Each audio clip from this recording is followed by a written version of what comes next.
Business is booming. But you know what really helped? Xero, the accounting platform for small businesses. I used to think spreadsheets were just part of it. Ugh.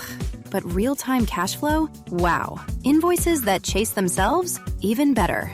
Books that automate? That's a big one. And I can keep track from my phone while I get the job done. No spreadsheet in sight. What a life.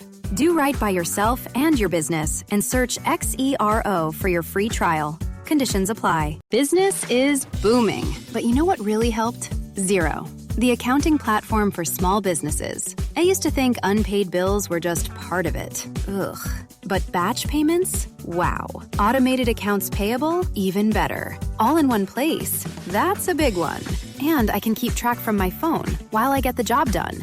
No bills in sight. What a life. Do right by yourself and your business and search Xero for your free trial. Conditions apply. Blowing ad budget on metrics that look great till the CFO sees them? That's bull spend. And marketers are calling it out in Dashboard Confessions. I remember telling my boss, it'll be good for the brand, when leads were slow. Yeah, it wasn't. Cut the bull spend. LinkedIn lets you target by company, job title, and more. Advertise on LinkedIn. Spend $250 on your first campaign and get a $250 credit. Go to linkedin.com/campaign. Terms and conditions apply.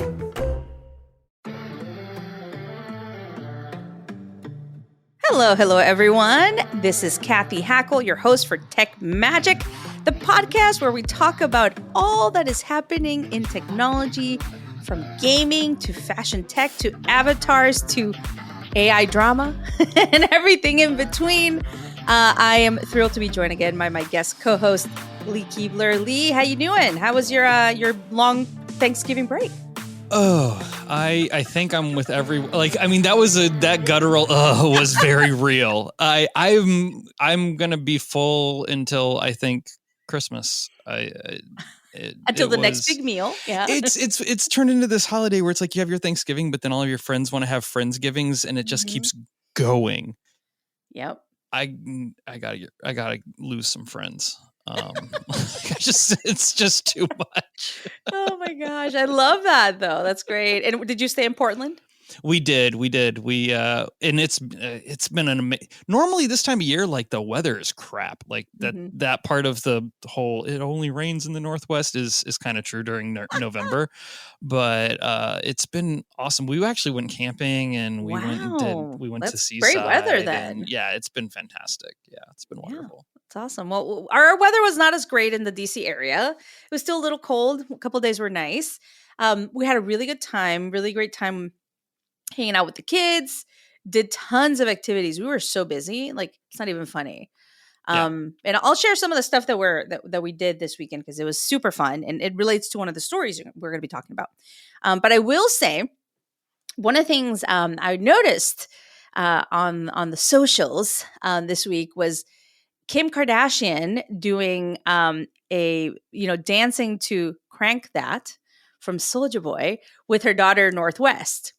So you mean the Superman song? The Superman song that my daughter corrected me on. So I started playing the song and then I told my daughter, I was like, hey, my 13-year-old teenager, right? Hey, look what Kim Kardashian's doing. Maybe you and I should dance on TikTok. And she was like, Mom, that is like the worst punishment you could give any kid right now. It's like, I'm going to dance on TikTok. So for all the parents out there, if you have a 13-year-old or teenager that gets in trouble, you should just say, keep doing what you're doing and I'll start dancing on TikTok and follow all your friends. So yeah, that's something funny that happened. It's amazing how like those punishments have changed over the years. Yeah. Because there was a time where it's just like I didn't want my family on social media. Now everyone's on it and it's just the thing. But yeah, it was just please don't comment on my wall. No, I'm not gonna put my aunt in the top 8 of my MySpace page. Like, that's just not gonna happen. It's like stop tagging me on that photo dump of all these pictures from Auntie so and so. Oh my gosh. But you know what? So when I was growing up, and you might have had the same thing. So we still had landlines. Right. So you still had to talk, like you had to be sitting down somewhere. You might have been on the bed, but you were like plugged into the wall. And I remember it was like, we'll take your line away. like if you misbehaved or you're getting Oh, punished. you had a line? I didn't have a line. My parents were public school teachers. We didn't have line money. Like, no, we had one line and that was it. That was for internet everything. Internet everything. That was it. Well, at some point you upgrade to getting your own line, right? But it's, we'll take your line away. It's like, oh my gosh, it's like your connection to the world, right? So yeah, like I think about my kids now because my daughter finally she went from the flip phone and she got an actual iPhone just this week. So we're navigating that. I gave her a contract. This is crazy. Like I'm serious. Step. I'm serious on this stuff. So like I wrote this whole contract. I had her read it. I said, okay, laid it all out. These are the rules of engagement. This is what you got to follow. And then literally when she was reading them, she was like, Mom, I don't think I want the phone anymore. Like, so you can use the Note app and you can weather, clock, alarm. But yeah, she was so funny. She was like, and then my son who was right next to us, he was like, make sure you read the fine print. I was like, whoa, Colin. I mean, goodness. That does remind me. I did do one thing with my phone over weekend that I thought was interesting and I think fits into the show. And so for many people, iOS 17 rolled out to their phones. And so I upgraded to iOS 17. And then I spent some time playing with the personal voice, the voice print. Very interesting. I don't fully understand their use case because I can't do things with it that I want to do, like get rid of the Siri voice and replace it with my voice print. Like you can't do that yet.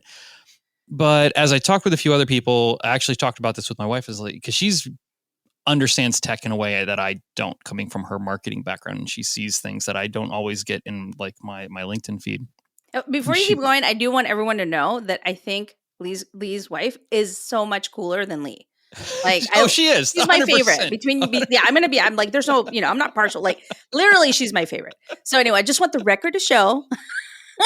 Yeah, and she thinks about this stuff completely differently. She kind of is able to see it in a different light, and she pointed out, like, no, this is really important for people who, because it takes 15 minutes to do your voice print. It's a lot of reading. It's not an insignificant amount of reading. But she's like, yeah, but people are using this to bank their voice if they're losing access to their voice. And she brought in like a lot of key things with like people who were been diagnosed with like ALS and things like that, which had never crossed my mind. So it's very interesting to see Apple dipping their toe into that very specific use case of AI. So if you haven't tried it, it's worth playing with. It's kind of interesting to hear your voice read things back to you that is not you. It's cool stuff. Yeah, I'll definitely have to do that. I didn't get a chance to do it, but I do know Siri is due for like an upgrade. Siri been due for an upgrade. So, yeah, she's had an upgrade. Yeah, she's needed an upgrade for quite a while. But I do believe they're working on Siri X or something. Way, you have another oh, sorry, Siri. You don't need to say Siri before you ask it. Okay, he's listening. Down. Sorry, Siri. AI, please don't kill me in my sleep. I promise I'm good. Oh my goodness, you're listening. But yeah. So good stuff. I'll tell you a couple of really fun things. We were really busy with kid activities the whole time. We went to the movies because I'm a big movie person. If anyone listening to this podcast already knows that, like I'm going there all the time. I still go to the movies. I enjoy it. We went to see the new Disney movie, Wish. Theater was almost empty, which is not usual for a Disney movie. My youngest one really liked it. My two other kids were like, ugh, this was not our favorite. So that was really interesting. They thought there was too much singing, which was interesting as well. And I think it didn't do that great in the box office. So yeah, we'll have to see. So we went to the movies. I also took my younger kids to the Kennedy Center, the Performing Arts Kennedy Center here in DC, for a live performance with these puppets for Bluey. So Bluey is this show on Disney. It's like yeah. Bluey I don't even have kids. I know who Bluey is. You know Bluey is. Yeah. Okay. Bluey's like, cha-ching, Bluey. Yeah. Disney took Bluey to the bank. Yeah. So that was super fun. And it was live entertainment with all these puppets. And it was just beautiful. I have to tell you, like, because I went there like, oh my gosh, this is going to be so Is there boring. still like, so your kids, are they still engaged by basically a puppet show, a live puppet show in the modern day of like wondrous technology? Is that still a thing? It was like, beautiful. I was engaged. I mean, I was totally into this. I'm laughing, smiling, playing along with all the stuff, like all the little games that they had, and activities. My kids and my older, like I brought my son and then my youngest and a little friend, and they were all super engaged. I mean, every kid, all the parents, most of the parents, I'd say, and every kid in that room was having a blast. It was See, super that's my fun. theory. Everyone thinks that everyone's attention span's gotten shorter, and I think it's just like, no, we just need better entertainment. Like, Yeah. just effort does count for something. I think a lot of times. Well, it was beautiful to see the puppetry arts, like Yeah. on stage. Like it had been a long time since I've seen like puppets that were really cool, not scary, right? Yeah. So that was beautiful. I mean, the kids. There was a part where they come out with all these like birds and they're flying, and I don't know. I mean, I had a blast. They had a blast. We really, we really enjoyed it. Even my 11-year-old, when I took him, he was like, I don't know if I'm gonna like this, Mom. This seems like it's for little kids. And he actually enjoyed himself. So, That's awesome. live entertainment. That was great. Another really cool thing we did, and this is going to lead us to our first story. We went to the Lego Discovery Center in DC that just opened. It says Lego DC, but it's 12 miles from DC. So you're like, it's not really in DC. It's in Springfield, Virginia, but it's okay. It's okay. We had a really good time. I mean, especially my son, he's really into the architecture sets. There was a master builder guy there. They got to talk. He's looking at all the sets that he wants for Christmas and everything. And then when we're coming out, they obviously the exit is through the store because they exit through the want gift you to shop sign every up. time. Exactly, they get you there. So he's working on his Christmas list, all the stuff he wants, and taking pictures. And then there's this wall where the kids can, put Legos up. And for some reason, someone had written, but with the little, Lego pieces, wrote Fortnite. I was like, oh, interesting. I took a photo for some reason. Right. And then just yesterday, was it? I can't remember. Yesterday or the day before, Yeah. I sent you that screenshot of Lego posting, they're teasing something with Fortnite because they had an image of the llama. And, yeah, I saw that. Yeah. Yeah. And so everyone's like speculating like what's going on. So I was like, does someone at this Lego store or someone that came through know something we don't? Who knows?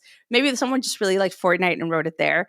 And they probably don't even know what's happening, but there's a lot of rumors in the rumor mill in the gaming world about Fortnite times Lego and Fortnite partnership kind of coming to fruition in the next couple of days, maybe. It seems like it. It doesn't seem just like fortuitous. It seems like this has been a while planned, and everything points towards building blocks.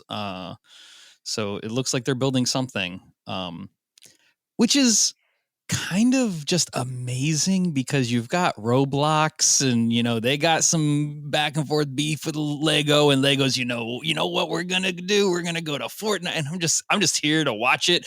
And then you just got Minecraft sitting in the background like, yeah, we're doing all of it with none of y'all. So. Minecraft's just eating popcorn. Yeah, they're just like, okay. I don't know. So I don't know if there's any beef between any of these people. What I do know is like obviously Lego and Fortnite had announced they're working together a long time ago. Yeah. All those sorts of things. So that shouldn't come as a surprise to anyone. But obviously we don't know, right? We really don't know what's going to happen. No. Some people say December 7th. We'll have to see.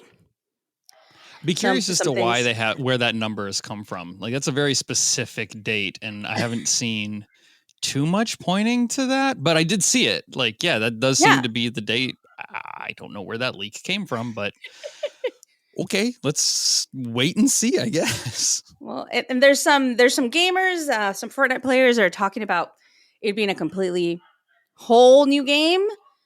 So we'll have to see. I mean, I'm excited. I think anything Fortnite and Lego is just makes sense. They're both building they're for builders. Yeah. So I just love that. I love that combination. Yeah, and Lego is the original user generated content, right? Here's just a bunch of pieces. Go build. And if there's any Lego sets that are Fortnite Lego sets, I mean, that would be amazing. I think that would be fantastic. Oh yeah. But who knows? There has to be. Yeah. There has to be. I sent you something also related to Fortnite and Fortnite Creative, right? So not the Battle Royale side, more the user generated content side. About an interview that I saw on LinkedIn from Navik, I'm not sure how to pronounce that, with a company called Creator Corp that works on Fortnite creative games. And, of course, you and I, both our teams, have experimented, with Fortnite creative, with work around creating things in Fortnite for brands and companies. We're working on a really cool build right now, so I'm excited about that. But there was something that in the interview, and the reason I'm sharing it is that this Creative Corp group that does builds mentioned that surprisingly, their team found that the most important thing driving discovery is not the quality of the game, but rather the conversion rate of the thumbnail icon on the Fortnite discovery page. That kind of like that piece of information, it's what they found. That it's their data, right? I don't know if it's true or not. But I thought that was really interesting because that puts a lot of weight on a thumbnail. It does. So, I mean, I can't confirm that that's the case, but if you're looking at like how a brand would monetize any of this type of thing, the time spent playing is often a piece of data that doesn't get registered as highly as a value as unique, interactions or unique visits. And so you can see games that tout millions and millions and millions of visits, but the second that you start digging deeper into that data, if that data is even ever made available publicly, and you see really low player engagement of time spent in game, that leads to a lot of logical questions of, well, where's that engagement happening? And a lot of times that can just be, did you get the click, right? Which is basically the same issue that a lot of advertisement has online in general. Is like, if you build a website and it's covered in ads, and I accidentally click something that I didn't know was an ad because I thought it was going to lead to something different, and it opens it up and I immediately close it, was that ad effective? I would say no.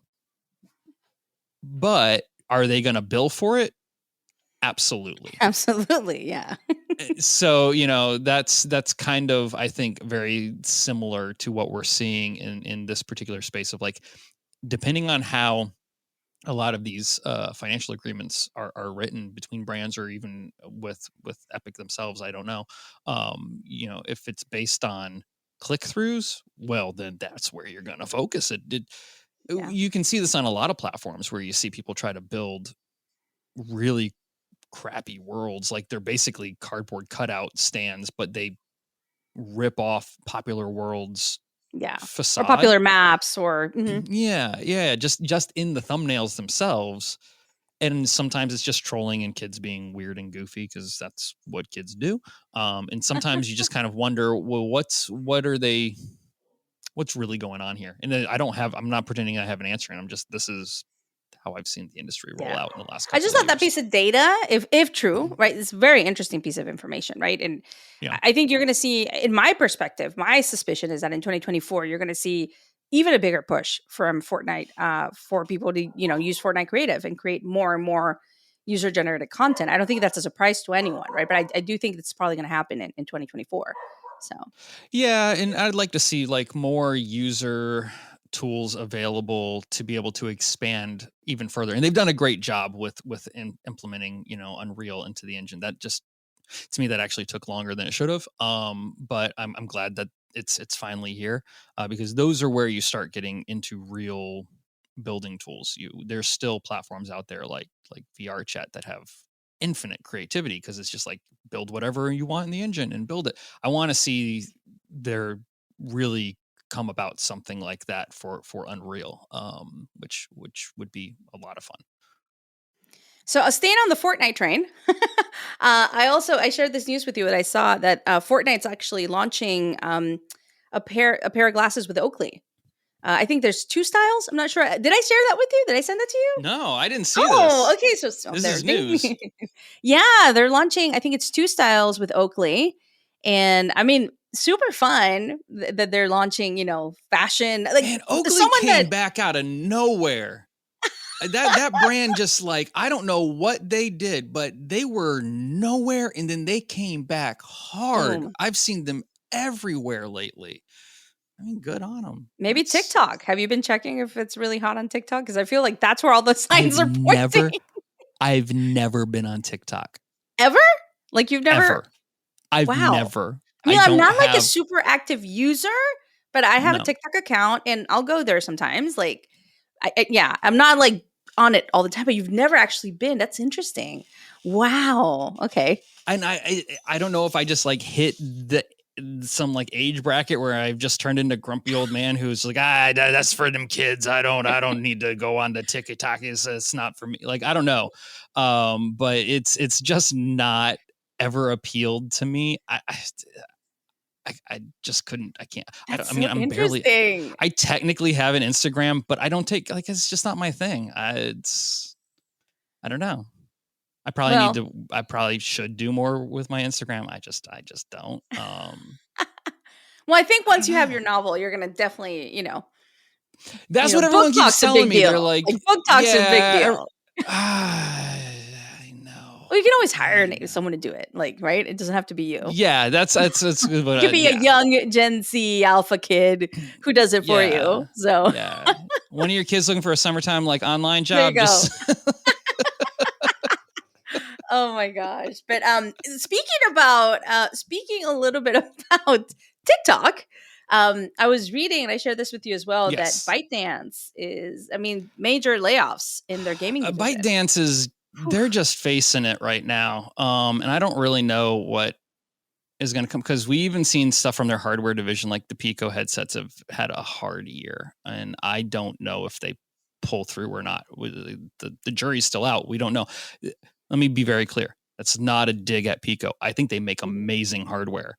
They've had issue after issue just because of foreign affair things between the US and China and the trades markets that are above my pay grade, getting hardware into the US. So it's tricky. We're going to have to see what happens. I am disappointed to see their entryway into gaming get a little stalled. Yeah. It's very sad. I feel like the gaming industry as a whole is facing, I feel like every week it's layoff after layoff after layoff, even though it's a thriving sector, right? In some ways, it's had a rough year in its own way. But I think it's a lot of people a lot of large companies that were like, you know what, we should get into gaming. And this isn't the first time we've seen this. Mm-hmm. So the world experienced this in 1982, 83, right around when I was born. Where I was going to say what? I'm just a weird historian when it comes to this stuff. Yeah. We did see this before. There was this video game crash in the early 80s. And a big proponent of that was companies that had no business being in the gaming sector just all decided they were going to go out and start making video games. And they were horrible. They were just bad. At one point, and this is not a dig at the brand, I am a fan of the brand. They're often my breakfast. But at one point, Quaker Oats owned an Atari publishing video game company. And they actually Are you serious? I'm dead serious. It was called US Games. And they produced half a dozen to a dozen video games for Atari. And it was owned by Quaker Oats. Was it for cereals or for Quaker Oats products? No. Wow. No. US Gaming stood on its own. They just happened to be a subsidiary of Quaker Oats, and they released all of these video games for, in the early 80s. Purina Dog Chow had an Atari game out. Everyone was doing it. Was shovelware city before we knew what shovelware meant. And I do kind of feel like we're tiptoeing back towards that. And so now a lot of these brands are like, oh, we don't actually know how to make video games. This isn't for, I don't know. We're kind of seeing that kind of play out. You know how I feel about this moment is at one point, every company was a tech company, right? Every company, no matter what they were selling, was a tech company. I feel like we're at that moment where every company's a gaming company, right? Yeah. I feel in some ways they're all we're in gaming, we do this or we do that. And you're seeing, it makes sense to me. Some companies, it makes sense. A Netflix has tons of IP. Makes total sense that they brought Mike Verdu in, to lead gaming. They're testing out all types of gaming formats. They know how to stream content. Yeah. They know the networking, right? They have something to offer technologically speaking. A lot of these companies don't have something to offer technologically speaking. They're just we're going to make a video game company, Make a and video it game, doesn't. yeah. It's So not that easy. yeah, it's definitely not. And I'm definitely seeing that. So I feel like it's that, every company's a tech company. Now everyone's like, every company is a gaming company. But I do think like Netflix games need to get a little bit better. Some of them, like the Love is Blind game. Yeah, Some of the yeah, games yeah. I'm just like, I don't know if this is my thing. But because I guilty pleasure, I watch I watch Love is Blind. I watch The Bachelor, The Bachelorette. Sorry, people. Sorry to disappoint y'all. That's I like think those we are my all knew guilty this. pleasures. I think secretly there was no question. I think we just all assumed you were into The Bachelorette. Like I that watched checks. that. I'm sorry. I've watched it forever. It's the one thing. It's the one thing where it's like everyone's like, "You watch that?" That's like I was like, "Yeah." If I want like a no-brainer entertainment, like, yeah, I'll watch that. I'll have fun with it. I've watched it for years. So, but yeah, It's amazing the my things that confession you here. find out. Yeah. No, I mean, there are shows that I'm super into, like the Great British Bake Off. I'm Oh, there one of was those. just a big I don't even. elimination. Did you cry? Yeah. They just had a big No. elimination. I mean, yeah, they No? did. No, but I Well, didn't someone cry. like It's I just had my friend the other day, like I just saw her this weekend for Friendsgiving, and she was like, her and her husband watched it, and they were like, one of them was crying. It's like, wow, that makes it's sense. still I was just watching The baking. Crown. Okay. I was crying during The Crown, but that's a different story, right? But yeah, some of the Netflix games, I mean, I get them having this amazing IP, extending into immersive experiences in the physical world. Yeah. Pop-up stores makes total sense. Extending into gaming, I mean, they got to push this IP further. Gaming makes Yeah. sense. It doesn't make sense maybe for some other, but yeah, Quaker Oats having a gaming studio is kind of shocking. Yeah. It was. I Shocking. at one point I talked to them about something else that we were like recently, like within the last couple of years, and I brought that up, and they had no idea. And I'm just like, "Are you kidding? It's part of your legacy." It's part of your history. There's not a plaque at headquarters. Oh my gosh. Well, okay, so here it is. Here's the question: future or fad? Every company being a gaming company. Oh God, I hope it's a fad. It won't be. It won't be.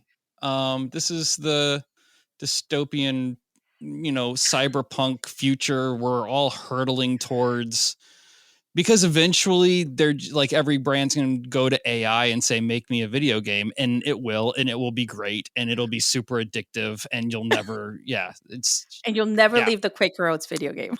that's right. That's I right. don't know. That would take a lot, I don't know. Maybe I'll go to the Post cereals, video game. I don't know. Anyway, so I'll say it's futurish in some ways. I mean, every company I talk to, every brand is thinking about gaming. So maybe not that they're a gaming company, but they're all thinking of like, what does gaming mean for us? And their I new think social networks, partnerships. so. I think Partnerships, yeah. brands finding partnerships in established games 100%. I think that where we see a lot of it kind of break down is if that brand then goes out and says, I want to make a video game ourselves. It's happened, and we've seen it be successful in the past. It's just rarer. It's just harder to see that. I remember like 7-Up when I was a kid, they had a video game, The Spot. Cool Spot, I think is what it was called. It was on Sega Genesis. Loved that game as a kid. Like, it was a massive hit. It was for I was too busy talking on my landline. Yeah, you just had your second landline. I was too busy talking on my landline. Okay. I'm gonna flex that one. Okay.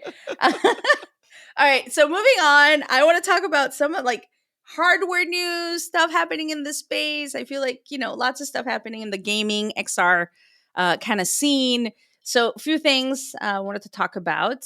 Humane, who we've talked about, had a Black Friday sale. They actually sent me a $30 off for Black Friday, which I thought was interesting. I was like, is this a good thing or is this a bad signal? I don't know. And the CEO, the co-founders did a live Instagram, Q&A, like a live Insta with people. That was interesting to watch. So yeah, the jury's still out on Humane. There was an interesting article, I think it was the Wall Street Journal or New York Times, we'll have to post it, that talked about gestures and what you and I talked about, like having one of those devices, you have to learn new gestures, right? Yeah. And for example, it was like, if you do this, you have to tap twice, all those sorts of things. So there was this whole, I think it was the information. We'll find a link and post it, but talking about gestures. And it reminded me of when I was working at Magic Leap. it was fascinating. One of my favorite things was walking in the office at HQ in Florida in front of the gestural lab, right? Where all the gestures were worked on, the names were created for the different gestures and all these sorts of things, right? Because you're manipulating things in space. Right. So yeah, like it reminded me of that. Like any thoughts on, humanes, on humanes, just like on gestures in general, maybe. Gestures in general, I mean, it's a part of like the human experience, right? We give gestures on a daily basis, whether it's a high five or a middle finger, right? Like they all have some meaning and express something, and elicit a reaction. I started in gesture recognition. I think it would be called computer vision now, but like I called it gesture recognition back in like 2011. For those who don't know, my first foray into technology and building it was I built a DJ rig because I was a DJ back then, 2 turntables and all of that. But it used gesture recognition to control the sound effects, reverb, echoes, filters. You get that whoop, whoop, whoop sound that was really popular during the EDM craze of like 2012.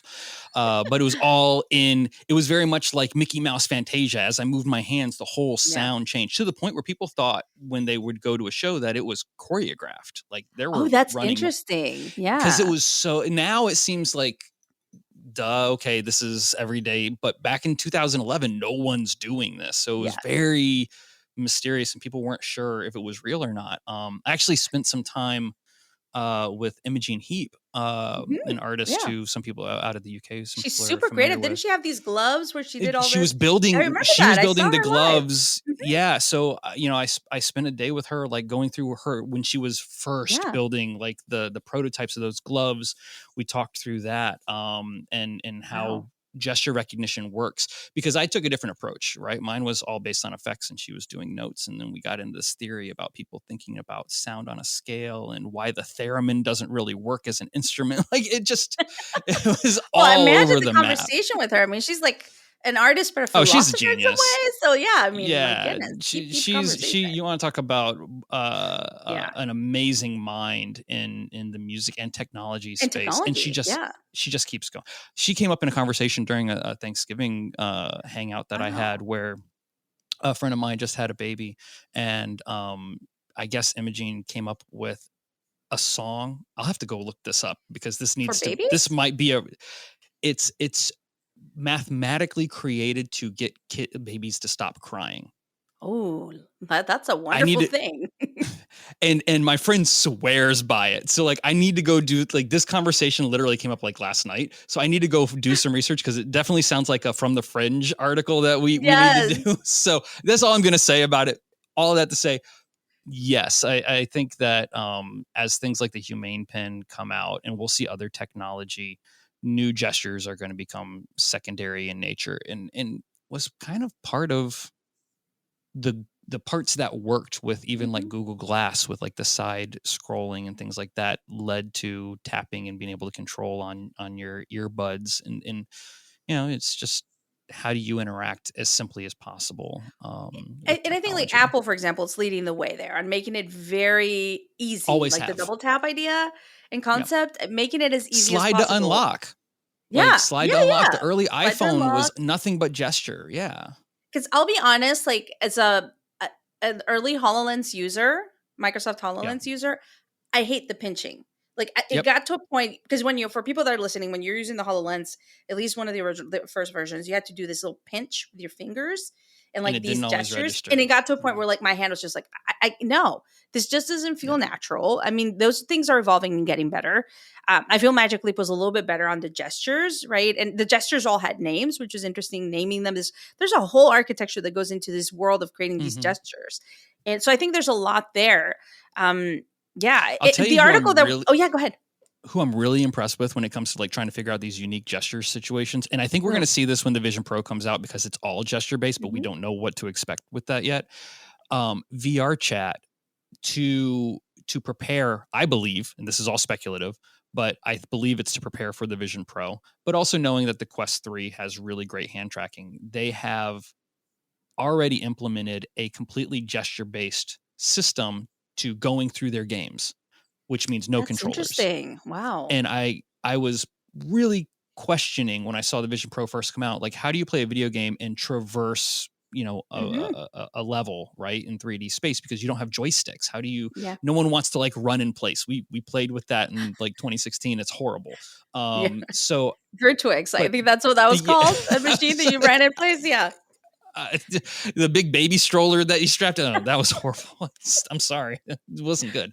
But so VR chat really already has implemented this, and it's hard to explain over a podcast, so I'm not going to try, but they basically have a very intuitive way of getting people to control, and it's comfortable. You don't get tired. You're not constantly keeping your hands up in the air.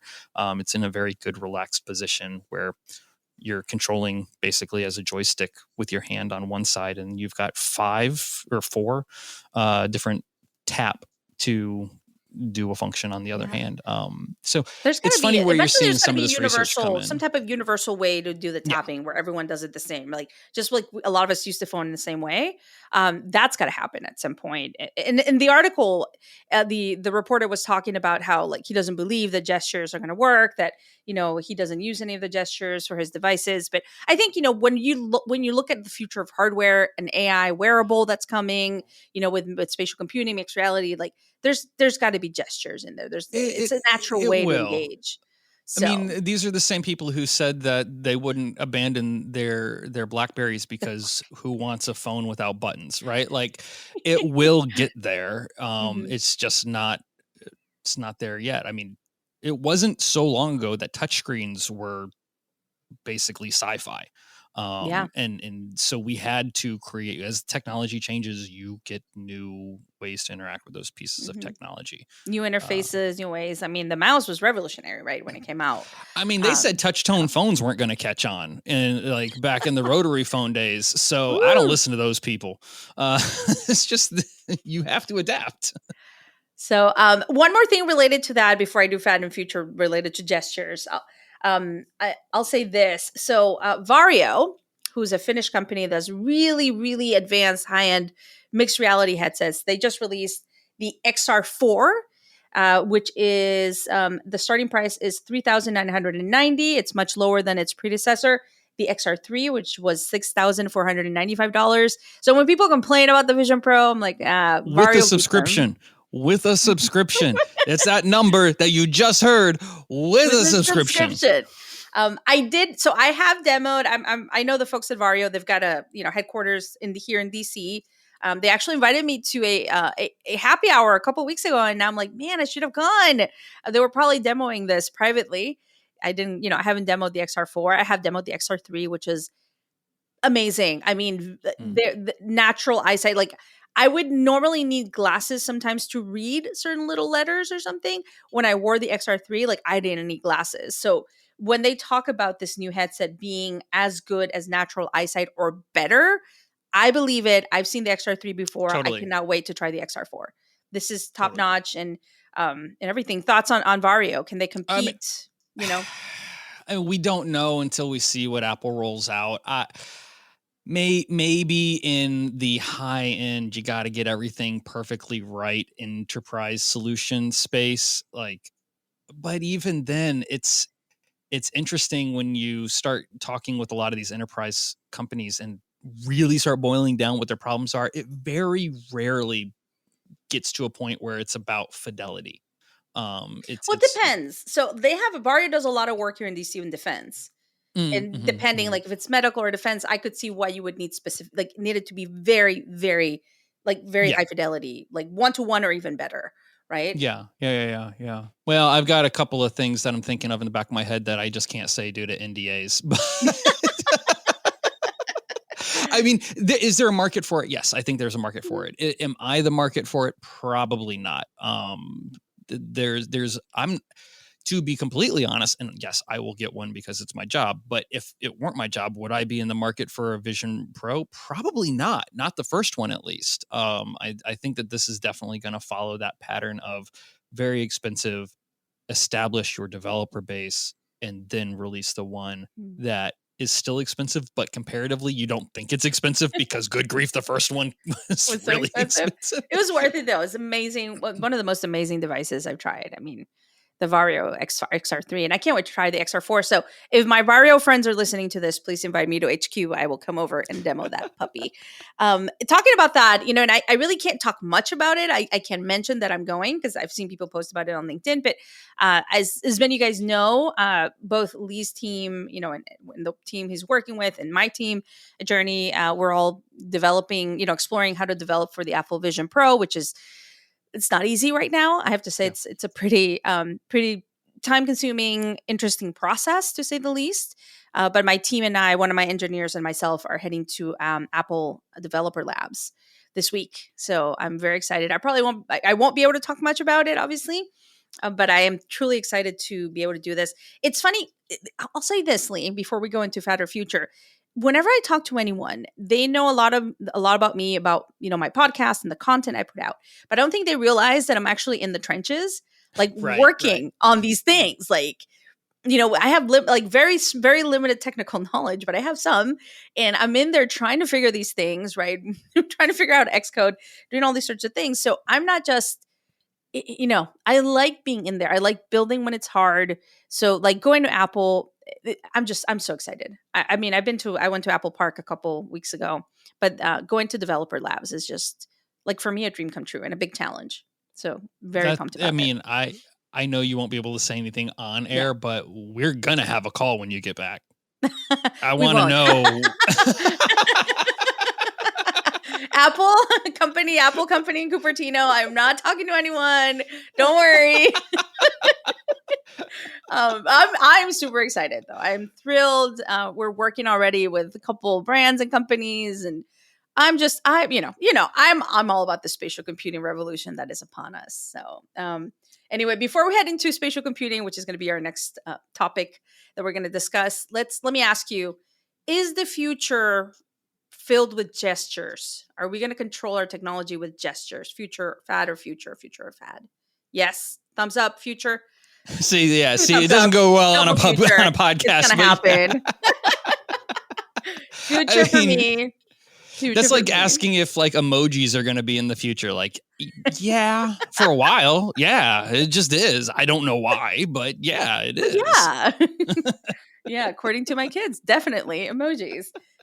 They criticize my emoji game now. Oh my gosh, I know you feel old when your kids are like, Mom, that emoji is cringe, right? So I'm like, Mom, stop using the happy face, blah, blah, blah. I'm like, okay, what? I thought it was being cool.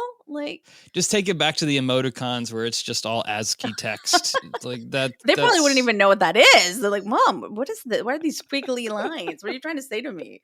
I don't know. But anyway, now going on to spatial computing. Some really cool things happening here. So I used to work at AWS, Amazon Web Services, and every December, right after Thanksgiving, sometime after Thanksgiving, it's November, December, depending on the year, they have their big conference called AWS reInvent in Vegas. That's been happening every year. It's, by the time this airs, it'll be happening. Lots of interesting folks over there. A lot of AWS, clients and companies. And my friend Allie K. Miller, who's an AI influencer, is over there right now covering things. She's doing great work, so follow her. But yeah, from a spatial computing perspective, they've got a few things going on. The spatial computing team, they've got some sessions that they're going to be having. So I'll read some of the titles because I thought this was fascinating. One of them is deploying I'll try that again. Deploying photogrammetry and 3D models in the cloud with reality capture. Deploying NVIDIA Omniverse Nucleus on AWS. There's another one that is about Emirates using spatial technology to hire and train the next generation. That is probably going to be fascinating. Then this one, for the geeky people out there that love data, this is going to totally resonate. Build a spatial data lake with visual asset management system in order to unlock the value of spatial data. I mean, oh my gosh, data lakes, visual data lakes. I think visual data is going to be a massive part of why spatial computing is adopted. And then this is my favorite one. It says, getting started with applications for Apple Vision Pro and AWS. So it says, in this talk, spatial computing specialists guide you through the toolkit needed to build applications on the new Vision OS ecosystem for the forthcoming Apple Vision Pro using Amazon EC2 Mac instances. So really exciting, interesting thing. There's a lot to unpack in all of those. Yeah, I'm glad to hear that they're still pushing the photogrammetry side of it. I worked a little bit on that when I was at Intel, and it's such cool technology to be able to kind of like, the goal is to stream, right? To stream photogrammetry for those who, it's basically 3D content, but not like a 3D movie. It's like a live model, and it's just very difficult. It's surprisingly very similar to how we did early streaming with pixels. Now it's with voxels, but it's just super heavy. It's interesting to hear that they're pushing that, and that's one of the areas, because I think that is a form of entertainment in the wings that the world hasn't quite discovered yet. That'll be very interesting. That's going to change a lot. Yeah, it's an evolution, like an evolution of, the still image to motion picture, all those sorts of things, right? It is the next, it is the next evolution from movies, because it puts you there. Whether it's volumetric, whether it's photogrammetry, right? Whatever it is in that spatial context. Yeah. Right. It's going to unlock these opportunities for new ways of creating entertainment. That make use of our spatial world and our spatial nature. So, and if you're capturing like a sports team, you can see from all angles, and you can go on the field and you can see it and then you just replace AI over the referees and get rid of the refs. I'm there for it. Like, you want to know where you want to know where AI can do some good. Aw. I know people really have like a thing with the referees, but like, I don't know. Like, I like the human referees. I would keep them human. I'm team human in that one, Lee. I don't know. I'm team human. I've seen a couple calls where I'm just like, no. Yeah, that's true. That's true. But I think spatial computing keeps heating up. It's interesting. So the Harvard article that came out got great feedback. And everything. It's interesting because I feel like people still are so obsessed. That's the right word, and rightfully so. Like, I don't want my AI people to misinterpret what I'm saying, but I feel like people are really obsessed with AI right now, and rightfully so. Like, that's what everyone wants to talk about. But from a longer term vision, like for me, in order for us to truly engage with AI beyond like our screens, it's got to move into some type of spatial format, some type of AI wearable. So like my 2024 is, my biggest obsession for 2024 is thinking about the future wearables, of these AI wearables that are coming, of spatial computing, spatial computers. Like, this concept of understanding wearables, spatial computing is about AI. So. Yes, but spatial computing, not that it couldn't be, but it hasn't been turned into a boogeyman. Good so point. It doesn't get it that hasn't press, hit the hype cycle. So yeah. Right. Now there are definitely in spatial computing there, I can make it a boogeyman. There's privacy concerns. There's cameras everywhere. There's all types of things that I can boogeyman about this. But we've been conditioned to look as humans to look at AI as the inevitable technological boogeyman from early media. Like, this is just how it is. It is the Frankenstein's monster of technology in a way. And I think we're all freaked out by it because we've been planning on being freaked out by it. Well, it's interesting because all the OpenAI coverage that came afterwards, and I don't want to go down this rabbit hole, but it was like they saw something that scared them, or blah, blah, blah. I'm like, okay, well, one day when the Netflix show comes out, we'll see. we'll kind of know what really happened, but not really. No, we won't. No, we won't. We'll never know. We'll never know unless we were there. So I don't know, but I want to go into talking a little bit about an article that came out this weekend that really spoke to me. It's in The Guardian. And it's related to AI and the role of women in AI, working in AI. It said, where are all the godmothers? Hold on, let me say that again. Where are all the godmothers of AI? and it talked about, women's voices not being, heard. It talked, for example, about OpenAI's board being replaced by all white males, no women on the board. That's been a big criticism that's been made. Maybe they'll change that and rectify that. But as someone who was given the moniker, the godmother of the metaverse, I always wore that, and I still do very proudly wear it, because there's no king of the metaverse, or there's no, the godfather of the metaverse is considered Neil Stephenson, right? So I love that there was a godmother, myself, they gave me that title, and then that there was the queen of the metaverse, which is like Paris Hilton used that, but I haven't seen that in AI, and there's so many amazing female voices in the space that this article I thought was really interesting. I've seen it shared all across my social, like my feeds. Everyone's talking about these and how there's, so many amazing women in the AI space. Why haven't we seen a godmother of AI? Like, we need one. Well, why do you, I mean, what would your assessment be? I think you would be the very first person I would ask that question to. I don't know. I feel like a lot of the companies that are working, and I don't know, right? I haven't really, I know a lot more about the space you and I are in, right? That is more like the gaming space, or the XR space, or some of the metaverse space, even the Web3 space. I know more about the makeup of some of these companies, more so than AI. The AI companies that I know, most of what I've seen is a lot of male employees, right? And not all of them, not all of them white, but a lot of male employees. And that's been interesting. What I've seen is that women, for some reason, a lot of the women have been the ones that have said, hey, something might not be going right, or we should have more ethics, or, and it's interesting because some of them are not even doomers. Like, they're just saying, hey, I think we need to have, temperature checks, or we need to have those, checkpoints.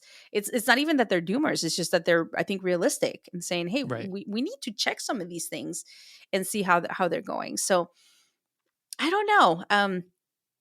I'm trying to make sense of it. Like, I wish, like, I don't know, like, I kind of, this is the godmother of the metaverse wishing for the godmother of AI, to be crowned in some way, because I do think we need a lot of female voices. I mean, the CTO of OpenAI, who became the CEO shortly, Mira Murati, I think, an amazing leader. I mean, Fei Ling, like, there's a lot of amazing women, but why hasn't, I don't know. I want to see more of them. I think, I don't know if there's really even a lot of men's voices in AI. There's a lot of men building it, and everyone knows the name of Sam Altman now, but that's because of what happened. I don't think that there, even prior to everything that just happened with OpenAI, it wasn't like Sam was the poster child of AI to the common person. I think what I mean? I don't know. Like, I feel like he has become that. He has. Oh, definitely. That person, right? Definitely. So, but a big chunk of that has been boosted because of what has transpired in the last couple of weeks, right? The whole concept behind AI and having a voice is the fact that AI itself has the voice. And I wonder if that's not playing into it. I also agree with you that I think that if you have reservations, there's probably some silencing happening, because people are just trying to move it forward as fast as possible and figure out where the business use case is, because where's the dollars? That's not necessarily what we should be doing right now. So I don't know. I want more women to be recognized. And there was an interesting article that Forbes published and said 10 women that OpenAI could add to the board. So we'll include that article as well. I want to see, I want to see more women. And that leads me to part of the story, not related to OpenAI, but related to a conference called Devternity. That this is baffling. Like, this just shocked me. This conference actually was putting up fake female speaker profiles to boost the perceived number of women speaking. So there's like a woman called Anna Boykio, who does not exist. Like, she was created with AI. They had her as a speaker. This is controversial. Like, yeah, no, this is a bad use of AI. Like no, that's not controversial. That's lying. That's lying. Good point. That is not controversial. That is lying. It's horrible. I was like just shook that this event would, generate fake female speakers to try to like even the numbers. Can't you just but call what's like the an end, actual what's person? the end game here? Like if you show up to a conference and then like all of the women just canceled when you I don't understand how you. No, but this just. That feels like I don't something's know. missing. Something about that story. It's either someone messed up really bad. Like I don't know. Like it just gave me the wrong. Like I was just kind of like, why? Why do you need to do that? Why couldn't you just invite female speakers? There's plenty of women that work in the space. Anyway, this horrible, like horrible use of the technology. What not to do with AI? So here's the question: you do a lot of conferences, you do a lot of public speaking. Let's say hypothetically, and this is going to lead to something else, I promise. Yeah. Okay, so hypothetically, you get called, and there's 2 major conferences, and you want to be at both, and you can't be at both. And let's say it's 5 years from now, and AI's caught up with it. And one of the options is you could just have an AI of you do the other conference. Would that suffice? Would you be okay with you going to one conference and then your AI goes and does the other conference? Yeah, because I would have it trained on who I am and my thoughts and my work. Okay, that's very different than a random person that does not exist showing up. Totally. No, I mean it would be. I would have control over my own AI. I would have trained it with my own thoughts. It would be kind of a surrogate of who I am, a part of who I am at that point in 5 years, right? So no, I have no issue with that in the future. What I have an issue with is creating fake female speaker profiles. Totally, 100%. Because you want to pretend you have more female speakers. Just get the female speakers. There's so many women. Yeah. Oh my gosh. So. This might be news to a lot of people. They might not know that this happened, but yeah, we'll include a link to the story because I was just like, this is insane. And yeah. Well, where I was piggybacking that is, I think you saw the article with James Earl Jones? Yes.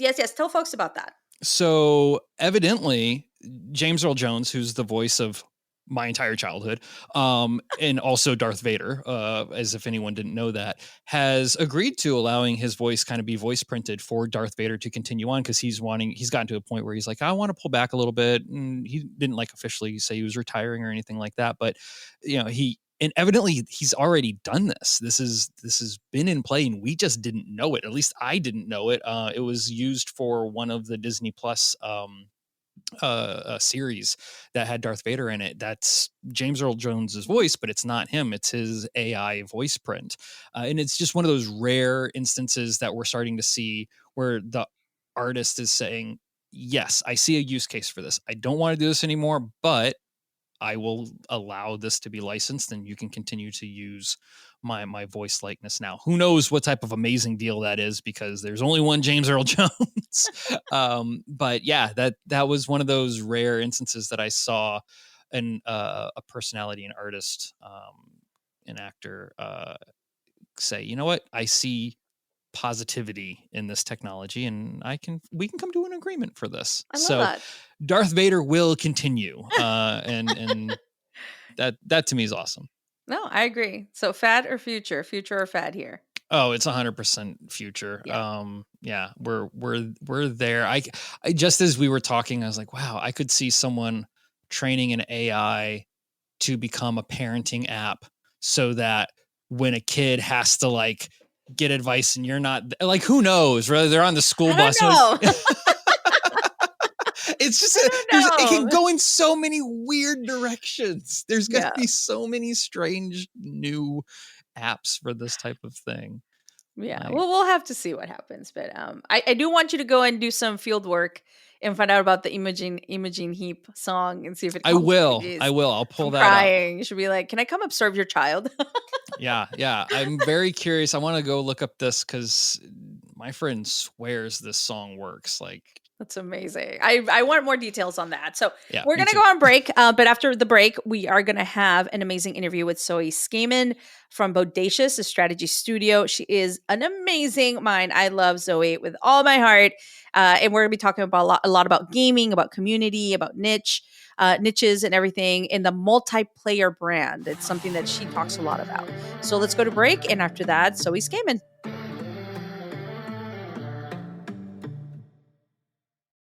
This message is brought to you by Warner Brothers Discovery Advertising. And this is more than an ad. This is an invitation to be part of the stories the world can't stop watching, to connect with moments that dominate the conversation, to participate in culture, not just advertise around it. With the most sought-after IP, passionate audiences, and an advanced AI-powered foundation, WBD advertising transforms attention into influence and impressions into outcomes. This is innovation. This is impact. This is opportunity. This is Warner Brothers Discovery Advertising. Visit advertising.wbd.com to learn more. Blowing ad budget on metrics that look great till the CFO sees them? That's bull spend. And marketers are calling it out in Dashboard Confessions.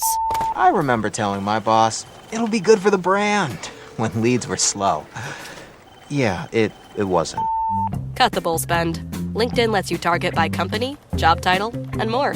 Advertise on LinkedIn. Spend $250 on your first campaign and get a $250 credit. Go to linkedin.com/campaign. Terms and conditions apply. Business is booming. But you know what really helped? Zero. The accounting platform for small businesses. I used to think spreadsheets were just part of it. Ugh. But real-time cash flow? Wow. Invoices that chase themselves? Even better. Books that automate? That's a big one. And I can keep track from my phone while I get the job done. No spreadsheet in sight. What a life. Do right by yourself and your business and search XERO for your free trial. Conditions apply.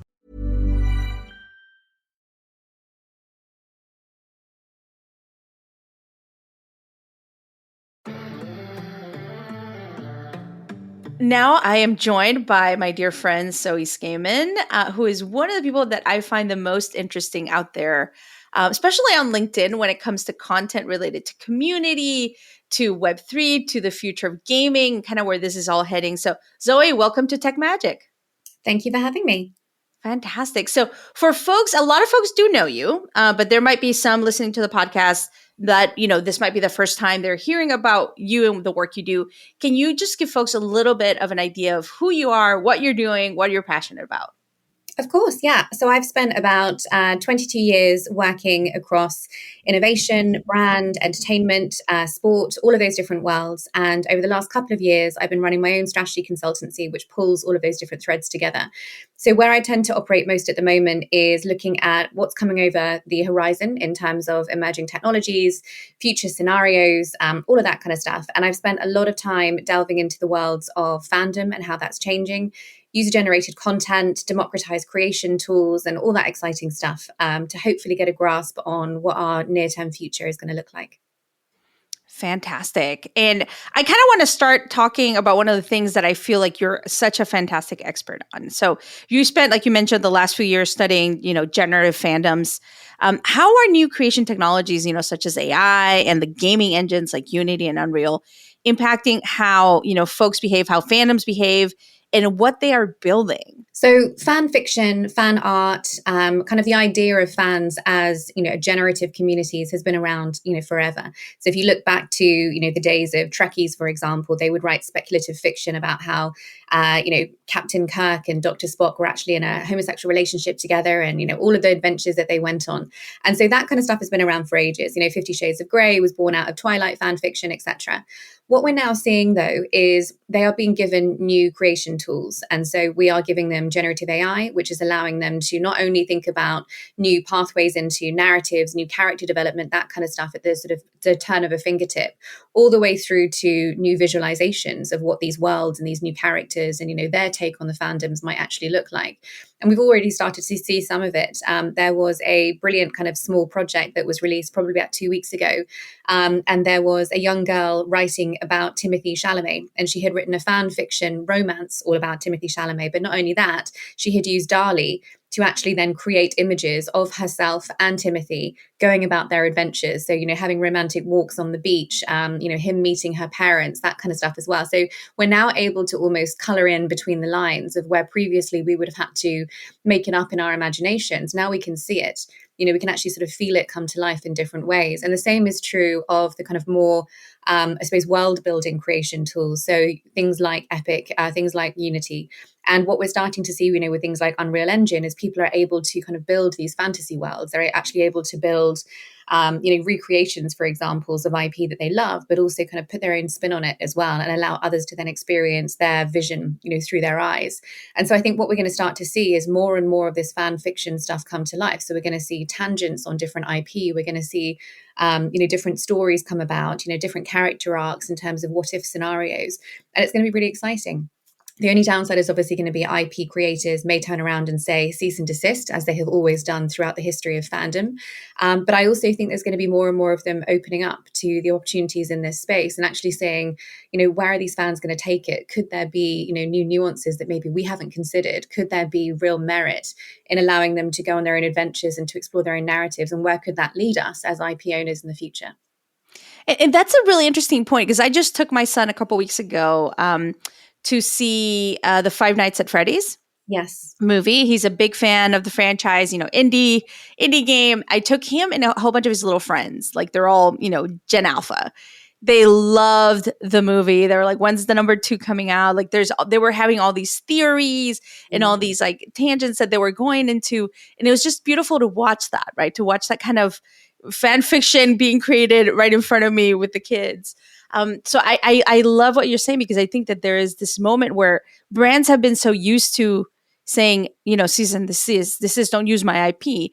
But I feel like now they're starting to be like, well, there is a co-creation opportunity. There is a chance. And that leads me really well into the next question. So in some of the talks, you've been traveling around the world. You've been doing some really amazing talks. You have been recently writing and talking about the arrival of what you call the multiplayer brand. Can you tell us a little bit more about that? What is the multiplayer brand?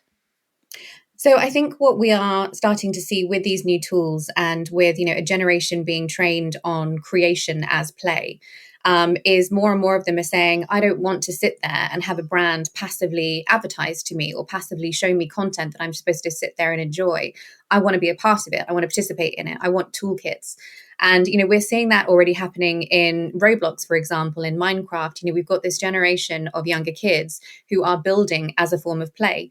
They're creating different outfits for their avatars. They're creating games themselves. They're creating worlds. And in some cases, they're spending months and months creating these little universes, only for 3 of their friends to come and play it for 2 weeks. And then they give up on it and they move on to something else. But that idea of creation as a form of play is being really embedded in terms of their everyday and what their expectations are.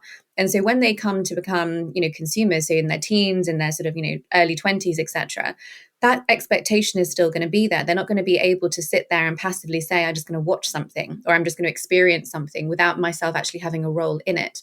And so I think more and more what we're going to start to see, which we're already starting to see with some brands, is them actually providing those toolkits and saying, here is a level of creative freedom. Here is a brief for you to go and explore within certain parameters. We're seeing it with Nike's .swoosh and basically allowing creators to create their own virtual sneakers, actually having their 3D files and then saying, go for your life, create whatever you want. It can be realistic. It could be crazy. It could be physics defying. It could have flames coming out the back of it. We're seeing it with Lego World Builder, where Lego are turning around to their fans and saying, create the next big franchise for us. That could be a video game. It could be a movie. It could be an IRL set, all of that stuff as well. And I think we're going to see that opening up of brands more and more so, where they start to really recognize, the creativity and also the commercial value of allowing their fans in, as opposed to keeping them at arm's length moving forward. Well, it's interesting because that leads us into this, world of co-creation, right? Where it's no longer the brand just speaking down to the fans of that brand or that franchise or that IP. It's more like having an actual co-creation, collaboration relationship. You were one of the experts that we interviewed for a study we did with the Harvard Business Review Analytics Service on Generation Alpha. And I know you and I are very, very, very keen on understanding this younger generation that's still being born. What are some of your thoughts around Generation Alpha? Because you mentioned, they're world builders. They use these world building tools for play. But what are some other thoughts? And we're going to include a link to the report in the show notes as well, and any links, to any of your talks as well. But what are your thoughts around Generation Alpha? Why do companies and businesses and brands in general, even governments, why do they need to pay attention to this new generation that's coming down the line? I think mostly it's because they are already engaging in a lot of the behaviors that maybe our generation wouldn't have until we were much older. So, we are seeing them, for example, going on protest marches in Roblox to free Palestine. And they're doing that because they're too young to actually hit the streets, but they're not necessarily too young to have a voice and to actually know where they can actually put that. And so I think that, their power and their agency and their ability to actually make a shift and make a change is happening so much younger than it was previously. So when we talked about, Gen Z, for example, and we got really excited about what their possibilities were, we weren't really paying attention to them until they were about 16, 17 years old. They became quote unquote proper consumers. But these kids are already consuming. They are already buying Robux, and they're already buying, virtual avatar outfits, for example. They're already buying their way into games. The microtransactions they're doing in all of these gaming worlds are massively significant in terms of the amount of money that they're spending. And it's only a matter of time, before they start to dictate more of that when it comes to their parents. I think it's also because they're learning how markets work and how to be entrepreneurs. So I've recently finished a massive study with the Walton Foundation, who are some of the biggest spenders on philanthropic education in the US. And I'm working on that white paper at the moment, but some of the research that came out was mind-boggling. So 25% of the kids that we interviewed under the age of 13 are actively selling their creations on Roblox Marketplace. They are literally children under the age of 13, but they are selling their creations. And it's incredible to actually see that. The other thing is that they're so aware of what these games and what this kind of creation as play is giving them. And they talked a lot about the soft skills that they're learning. So collaboration, teamwork, perseverance. These are all skills that we desperately need to instill, not only, in our children, but also in ourselves. We don't know what's coming down the line, in terms of, the future of work and actually what the gigs are going to be. But the soft skills are going to be there regardless. And I think what's really interesting is just their awareness of this. Even at the ages of 7, 8, 9 years old, they are aware of the fact that these games are kind of giving into those. And that's where they really want to spend much more of their time and energy. And that's a really great example, because my son, he's a Roblox developer, and there's sometimes he'll make, $100 a month. So like that's not something I was doing when I was 11, right? I was definitely not making that kind of cash. So that's really interesting. What might, in your perspective, what might the future hold for the next generation brands and fans with these new technologies at their fingertips? You kind of alluded to it, but any other futuristic foresight-looking visions on what these technologies are going to do to brands, but also to fans? Is the era of the Madison Avenue brand over? I think for some brands it will probably remain. It depends on the audience that they're going after. But I think when we're thinking about next gen brands and the way that they should be thinking, the way that I described it in the multiplayer brand is that a brand will become an emergent ecosystem. And what I mean by that is they still have the parameters. You still have to kind of make sure that you've got control of a brand, because if you don't have control over it, there's no consistency, and therefore a brand doesn't exist. But that doesn't necessarily mean that you need to control everything end to end. So I think that idea of an emergent ecosystem is basically saying we are open to actually stretching in new directions, to getting different bits of feedback from fans, to allowing them to help us co-navigate what the future might look like, or to develop ourselves in a new category, or to explore a brand new virtual world in a different way, or to open up a kind of mutual value economy in which we give them the toolkits, they create the assets, and we all prosper, as one. And so I think that idea of mutual value creation is going to be really, really important. So rather than just brands making stuff, distributing it, selling it, and making money themselves, it's actually, how do we bring our brands, fans in, and actually turn these customers into co-creators who can actually make money through us as well. And we're already starting to see that with what Nike are doing with .switch, which I've already mentioned, but also Artifact. Also the way that, Epic are running their marketplace called Fab, where they're basically saying, you keep 88% of the amount of money that you actually make from the assets that you sell. And more, it's because these brands are saying, well, actually, these people have limited time on their hands. They're not going to make assets for our world, for our brand, out of the goodness of their heart or because they're bored. We have to make this economically viable to them, economically attractive to them. Otherwise, how do we create a sticky community which helps us to, further our ends as well?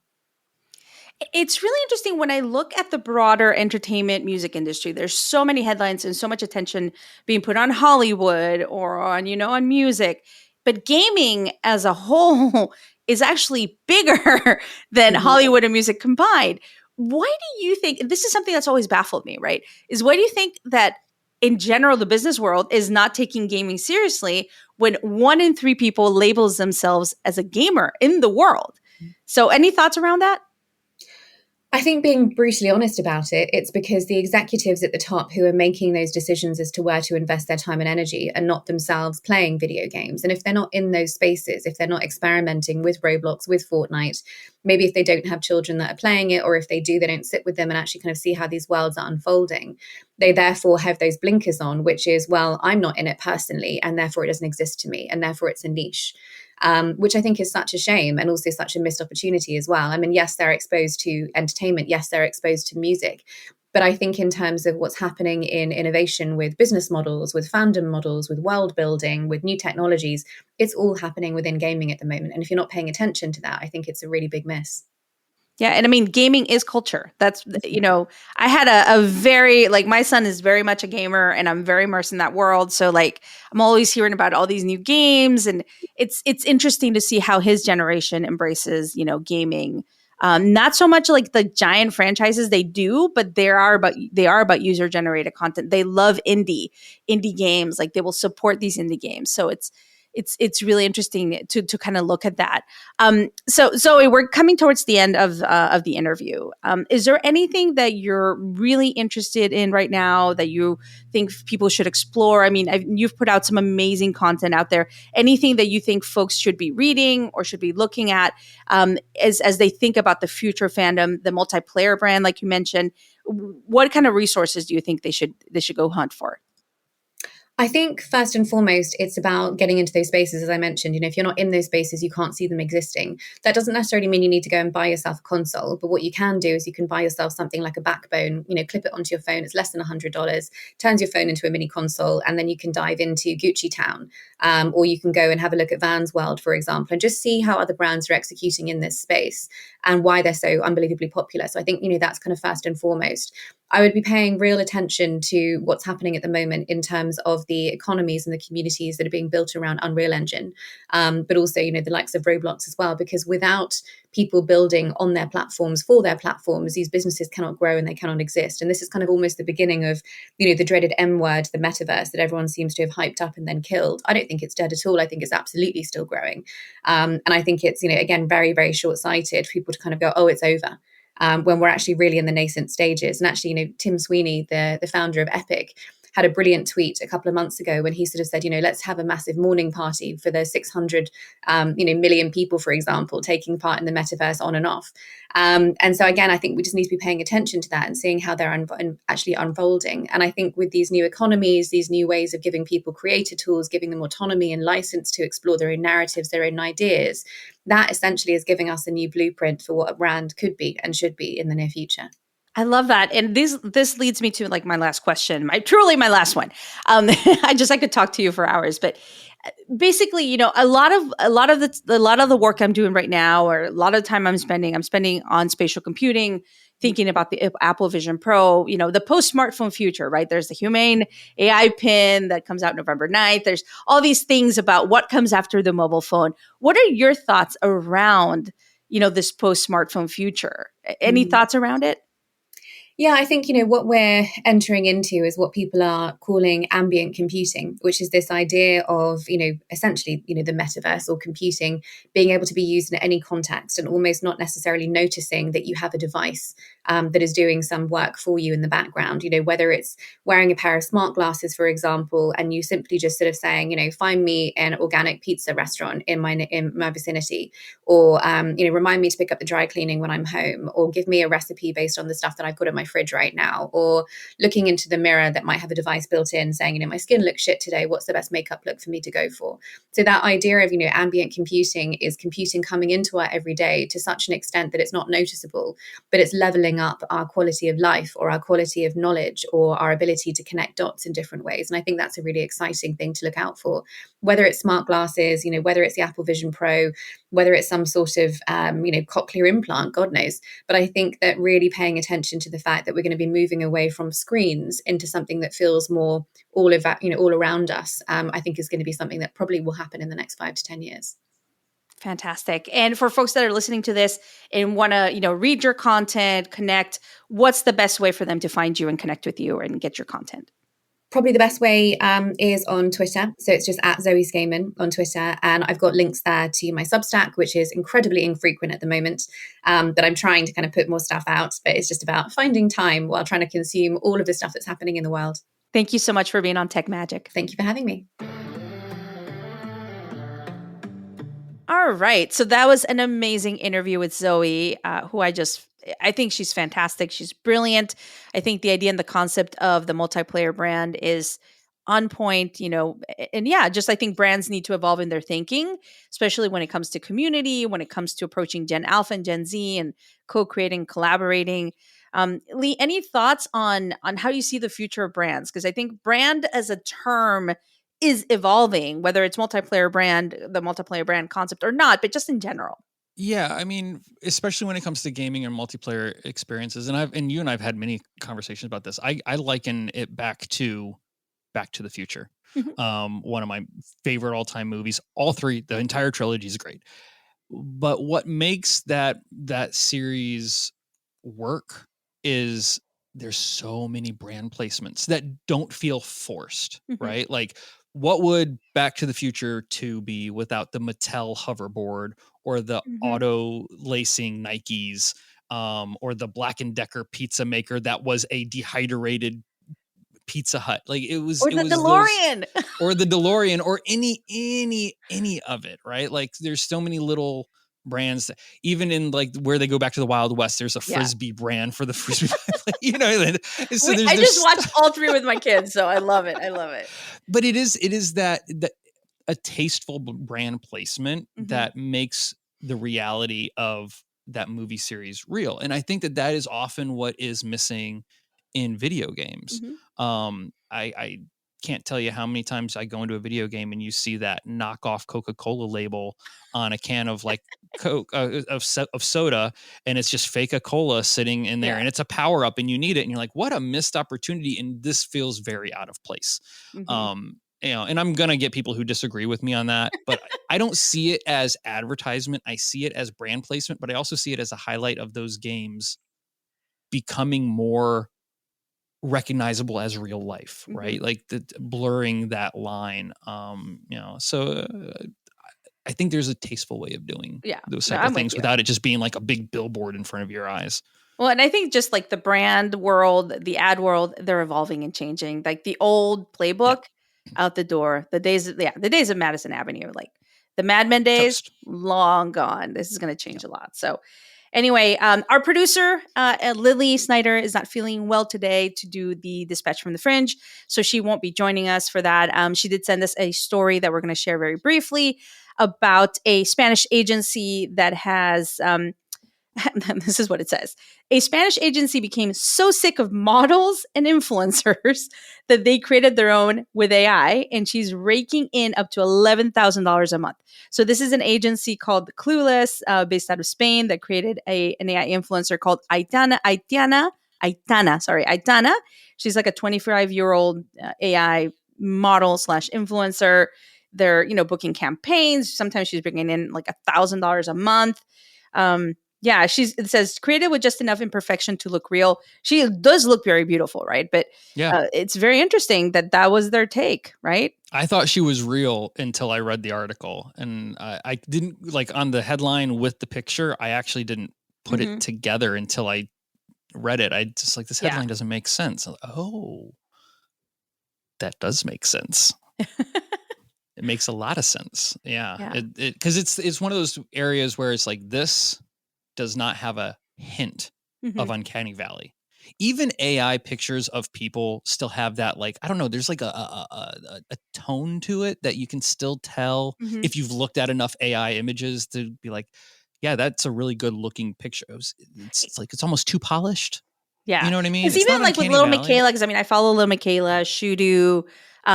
What's the one from Brazil? I can't remember her name right now, but she's got millions and she's got more followers than Little Michaela. You can still tell, right? There's a little bit there, but with Aitana, I was like, this is really interesting. So we'll have to see. It's fringy. It's nothing new because Little Michaela's been around for a long time, et cetera. I just love the fact that they called out why they did it. That's why it's fringy, because Yeah. someone need to say some of these influencers, their personalities are toxic and really they're just not worth the investment. Like Yeah. someone's got to say it. And then they financially proved it. Like, your attitude is not worth the investment here. So Well, she's more of a micro influencer. Like she's not like, Michaela, Right. like who has millions, or the one from Brazil that has even more. So yeah, we'll have to see. I mean, I think we'll continue to see this evolving. But she's raking in lots of dough. So it's not the first time we've seen it Yeah. happen. It won't be the last. Mhm. We've had Ronald McDonald and we had Avoid the Noid, So like true. All these the brand things spokespeople who are mascots. They're called mascots in that case. But yeah, I don't know. We'll see. Anyway, so Lily, hope you get better. This was our little attempt at Dispatch from the Fringe. Not as great as what she does, but it's all good. And anyway, I'm heading to Apple. Very Have fun. excited. I won't Cannot ask you any wait. questions when you Don't get ask. back. I will not talk about it. I'm still going to ask. You're just going to have to tell me. And we'll be back next week. Like I say every week, come for the tech, stay for the magic. And Lee, thanks for joining me today. Every time. Thank you. Fantastic. Thank you. So thanks to everyone for listening. Please subscribe, review, share the podcast.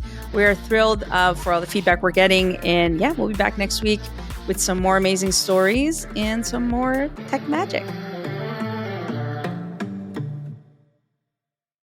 Blowing ad budget on metrics that look great till the CFO sees them. That's bull spend. And marketers are calling it out in Dashboard Confessions. I remember telling my boss, it'll be good for the brand, when leads were slow. Yeah, it wasn't. Cut the bull spend. LinkedIn lets you target by company, job title, and more. Advertise on LinkedIn. Spend $250 on your first campaign and get a $250 credit. Go to linkedin.com/campaign. Terms and conditions apply. Business is booming. But you know what really helped? Xero, the accounting platform for small businesses. I used to think unpaid bills were just part of it. Ugh. But batch payments? Wow. Automated accounts payable? Even better. All in one place. That's a big one. And I can keep track from my phone while I get the job done. No bills in sight. What a life. Do right by yourself and your business and search XERO for your free trial. Conditions apply. Business is booming. But you know what really helped? Xero, the accounting platform for small businesses. I used to think spreadsheets were just part of it. Ugh. But real-time cash flow? Wow. Invoices that chase themselves? Even better. Books that automate? That's a big one. And I can keep track from my phone while I get the job done. No spreadsheet in sight. What a life. Do right by yourself and your business and search XERO for your free trial. Conditions apply.